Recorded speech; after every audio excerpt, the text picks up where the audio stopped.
নমস্কার, welcome to my channel সবশ্রী শ্রী শ্রী রাধাকৃষ্ণ গোপাল শ্রীমদ ভগবদ্গীতা। আজ 21 আগস্ট 2025। আমি শ্রীমদ ভাগবত মহাপুরাণ প্রথম স্কন্ধ শ্রীমদ ভাগবত মাহাত্ম্যমের ষষ্ঠ অধ্যায়ের সপ্তাহযজ্ঞের নিয়মের 75তম ও 76তম শ্লোক পাঠ করছি। শ্রীমদ ভাগবত মহাপুরাণ কি জয়, শ্রী শ্রী রাধাকৃষ্ণ গোপাল শ্রীমদ ভগবত গীতা কি জয়। রাধাকৃষ্ণ রাধাকৃষ্ণ রাধাকৃষ্ণ। নারদ বললেন, আমি ধন্য হলাম, আপনারা করুণা করে আমাকে বড়ই অনুগৃহীত করেছেন।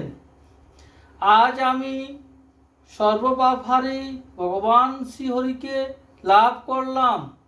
হে তপোধনগণ, আমি শ্রীমদ ভাগবত শ্রবণই সব ধর্মের মধ্যে শ্রেষ্ঠ মনে করি, কারণ এই শ্রবণে বৈকুণ্ঠবাসী শ্রীকৃষ্ণকে লাভ করা যায়।